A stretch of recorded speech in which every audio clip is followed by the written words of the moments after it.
Em nome do Pai, e do Filho e do Espírito Santo. Amém. Ave Maria, cheia de graça, o Senhor é convosco. Bendita sois vós entre as mulheres, e bendito é o fruto do vosso ventre, Jesus. Santa Maria, Mãe de Deus, rogai por nós, pecadores, agora e na hora da nossa morte. Amém. Nossa Senhora, Rainha dos Corações, rogai por nós. Em nome do Pai, e do Filho e do Espírito Santo. Amém. Meus amados irmãos, celebramos neste domingo a solenidade de São Pedro e São Paulo, que no Brasil é transferido para o domingo, por conta da importância deste acontecimento, da celebração da festa destes grandes santos, colunas da Igreja, nas quais se expressa o espírito de toda a Igreja. São Pedro, o primeiro Papa, aquele a quem Cristo confiou o governo de sua Igreja, aquele a quem Cristo deu o carisma da verdade, aquele a quem ele prometeu as chaves e deu as chaves do reino dos céus, aquele a quem ele deu assistência do Espírito Santo para ligar e desligar. São Pedro, o primeiro Papa que morreu mártir em Roma, crucificado de cabeça para baixo, que governou a Igreja desde o ano 33, quando foi fundada por Nosso Senhor, até o ano 67. Durante 34 anos, foi o chefe de toda a cristandade, o príncipe dos apóstolos, responsável pela condução do povo de Deus em todo o mundo. E São Paulo, o maior missionário de todos os tempos, que anunciou o evangelho em quase todo o mundo conhecido daquele tempo, e que fez com que muitas pessoas, muitas nações se despertassem para a fé, chamando-os à conversão, chamando-os à adesão a Cristo mediante a fé. Assim, a Igreja celebra hoje essas duas grandes figuras que expressam aquilo que ela é, seja no seu governo, seja na sua dimensão missionária, a qual deve atuar em todos os cantos da terra, chamando todos os homens conforme o mandato de Cristo, chamando todos os homens à vivência da doutrina revelada por Nosso Senhor e a vivência na comunhão, mediante a adesão a Cristo e a comunicação ao recebimento da graça por meio dos sacramentos. Nós celebramos esta grande solenidade e para nós se torna ocasião de grande reflexão, porque estes grandes apóstolos, São Pedro e São Paulo, eles selaram a sua fidelidade com o derramamento do seu próprio sangue. Não apenas por aquilo que eles significam para a Igreja enquanto instituição, mas aquilo que eles significam para a cristandade, para todos os cristãos, enquanto testemunhas autênticas da fé que professavam. Hoje em dia, mais do que nunca, nós precisamos compreender a dimensão do martírio, o que significa, de fato, possuir uma fé autêntica e estar disposto a levar até as últimas consequências a fé que nós temos. Este é o grande testemunho dos apóstolos que hoje nós celebramos. A sua fidelidade a Cristo, provada não apenas com palavras ou discursos, mas com a sua própria vida. Quantas vezes, desde o início da sua caminhada, se colocaram em risco? Quantas vezes se expuseram à morte? Quantas vezes enfrentaram perigos? Quantas vezes, entre feras, naufrágios, prisões, açoites, até que se consumou o tempo, como diz São Paulo na segunda leitura, completaram a sua carreira, guardaram a fé e se dispuseram ao martírio. E é interessante que vemos as duas narrações. Na primeira leitura, a narração da prisão de São Pedro, do martírio de São Tiago, da prisão de outros membros da Igreja e também de São Pedro. E como o anjo do Senhor liberta São Pedro. E na segunda leitura, nós vamos ver o testemunho de São Paulo, escrevendo a Timóteo, a segunda carta, dizendo que ele estava para ser derramado em sacrifício e que se aproximava o momento de sua partida. E aí ele diz essa famosa frase: combati o bom combate, completei minha carreira, guardei a fé. E ele diz: o Senhor esteve ao meu lado e me deu forças em todo o tempo de minha missão. Fui libertado da boca do leão. o Senhor me libertará. Isto aqui chama atenção. Ele diz, estando preso e algemado, ele diz, o Senhor me libertará de todo mal e me salvará para o seu reino celeste. É interessante que há dois tipos de libertação. Aquela primeira libertação física, que aconteceu com São Pedro e também com São Paulo em várias etapas da sua vida. No caso de São Pedro, foi libertado do cárcere de maneira miraculosa, porque era impossível, humanamente falando, escapar, estando algemado e estando vigiado por guardas em todos os lados e portões altos e assim por diante, e o anjo do Senhor o liberta, para que ele possa ir continuar a sua missão.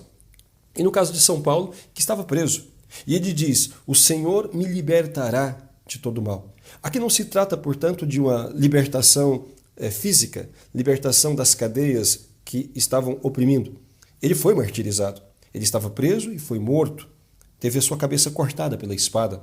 Mas a libertação de si mesmo e de todo o vão temor, isto São Paulo alcançou, porque colocou em Cristo a sua confiança. É o que vai dizer o Salmo. O Salmo vai dizer isso justamente. De todos os temores me livrou o Senhor. Todas as vezes que eu o busquei, ele me ouviu. De todos os temores me livrou. O anjo do Senhor vem acampar ao redor daqueles que o temem. O anjo do Senhor acampa ao redor daqueles que o temem. Aqueles que temem o Senhor, quem são estes? Aqueles que levam a sério a sua palavra. Aqueles que ao menos se esforçam para honrá-lo, obedecendo os seus mandamentos. Aqueles que o respeitam e por isso mesmo se empenham para colocar em prática aquilo que ele mandou. É isto que vai dizer o Salmo. Provai e vede como o Senhor é suave. Feliz aqueles que têm nele o seu refúgio. São Paulo vai então dar este testemunho de que o Senhor não apenas o libertou, como fez a São Pedro, não apenas o libertou fisicamente, o livrou da morte em tantas ocasiões, o libertou da boca do leão em tantas ocasiões, mas o libertará de si mesmo, o libertará de toda contradição com a sua fé, a fim de que ele possa receber, como ele mesmo testemunha, o reino celeste. Em nossos dias, como nós precisamos desta virilidade, como nós precisamos deste espírito autêntico de cristãos que amem a Deus de verdade e que estejam dispostos a dar a sua vida por aquilo que creem, pela fé que um dia abraçaram. Hoje, com o avanço do relativismo destrutivo, revolucionário dentro da igreja, hoje com o avanço do comunismo e também com a ameaça do Islã, toda essa mentalidade muçulmana que quer conquistar o mundo para lá, matando todos aqueles que eles chamam de infiéis, a começar pelos cristãos. Requer da parte dos cristãos uma fé autêntica, para que não aconteça conosco aquilo que tem acontecido, por exemplo, na Europa, em que eles estão sendo paulatinamente conquistados, vencidos pelos muçulmanos, porque perderam a sua fé. Eles não têm mais razão, não têm mais critérios, não têm a força do alto para enfrentar esta ameaça que no passado eles foram capazes de vencer porque colocaram em Deus a sua esperança e tinham uma razão sobrenatural, uma razão maior para poder se empenhar e se arriscar, que era a sua fé em Deus, que era a integridade da fé de suas nações, de suas famílias. E, portanto, isto os motivava, porque colocavam o amor a Deus acima de todas as coisas. Não tinham como preciosas aos seus próprios olhos a sua vida, mas colocavam tudo, os seus bens, os seus recursos, a sua honra e a sua vida mesma à disposição de Deus, para que os desígnios de Deus se realizassem, para que a vontade de Deus se cumprisse. Meus amados irmãos, como nós necessitamos suplicar a estes santos apóstolos que hoje celebramos a graça, o espírito do martírio. E assim também devemos educar os nossos filhos, os nossos jovens, especialmente as nossas crianças, e incutir em seus corações um profundo amor a Deus. Um profundo amor a Deus, um profundo amor ao próximo. Uma fé convicta, uma fé firme, de forma que sejam capazes de defendê-la até o martírio se for necessário. A fé não é algo pelo que se mata, a fé é algo pelo que se morre se for necessário. A fé é algo pelo que nós somos capazes de empenhar tudo, como nos testemunham os santos mártires. Nós não podemos continuar admitindo esse relativismo destrutivo. Nós não podemos continuar admitindo toda esta profanação, esta negação da verdade. É preciso que nós tenhamos a coragem, em nossas comunidades, de reafirmar a fé de sempre que a igreja ensinou. É preciso, a despeito de todo esse esforço que muitos têm feito para poder colocar a Igreja Católica no mesmo patamar das seitas e de outras religiões, é preciso apresentar a clareza do Evangelho. Porque todas essas teorias que querem fazer um ecumenismo sem pé e sem cabeça, relativizando o ensinamento de Nosso Senhor e apresentando outras denominações cristãs no mesmo patamar do que a Igreja Católica, ou outras religiões no mesmo nível do que a fé revelada por Jesus Cristo. Enfim, embora haja este esforço mesmo dentro da Igreja por parte de muitas lideranças, nós não podemos engolir esta mentira, porque esse tipo de afirmação, esse tipo de proposição não para de pé diante da clareza do Evangelho. Jesus, quando ele se dirige a São Pedro, ele diz com todas as letras: tu és Pedro, e sobre esta pedra eu construirei, edificarei a minha igreja. De fato está no singular, a minha igreja. E as portas do inferno não prevalecerão. Te darei as chaves do reino dos céus, e as portas do inferno nunca poderão vencê-la. Nunca poderão vencê-la. Esta igreja é una, santa, católica, apostólica e romana. Por mais que queiram deturpar o significado destas palavras, para qualquer pessoa que tenha um pouco de bom senso e leiam estas palavras do Santo Evangelho, não é possível interpretar de uma outra forma, mas apenas daquela forma como a igreja sempre interpretou, porque corresponde à realidade dos fatos. Jesus fundou uma única igreja, e é esta igreja a qual ele chama a pertencer todos os povos e nações. E é esta igreja que deve congregar na unidade todas as pessoas de todos os lugares. Evidentemente que o evangelho deve ser anunciado. Jesus não mandou forçar as pessoas pela espada, como fazem os muçulmanos, mas nos pediu que apresentasse, nos mandou, melhor falando, que apresentasse a todos, com clareza, a nossa fé e o nosso único Salvador, aquele que é Deus e que se fez homem, para nos reconduzir a esta unidade com o Pai. Jesus enviou, fundou a igreja, dotou-a com os meios de comunicação da graça que são os sacramentos, o batismo, a confirmação, a Santíssima Eucaristia, a confissão, a unção dos enfermos, a ordem, o matrimônio. Dotou a igreja com esses meios de santificação para comunicar a graça e assim possibilitar a comunhão dos fiéis com o próprio Senhor. Nós devemos, em todos os cantos, reafirmar a fé da igreja de sempre. Foi por esta fé que São Pedro e São Paulo morreram.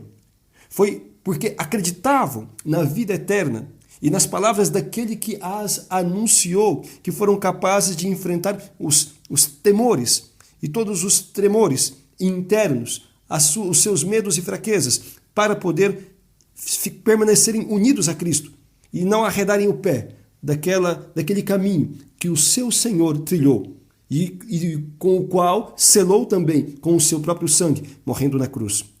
Meus amados irmãos, precisamos de fiéis autênticos, de católicos de verdade, e é preciso que se ponha abaixo todo esse relativismo reinante, reafirmando com as nossas palavras, com convicção, aquilo que os santos apóstolos ensinaram desde o princípio.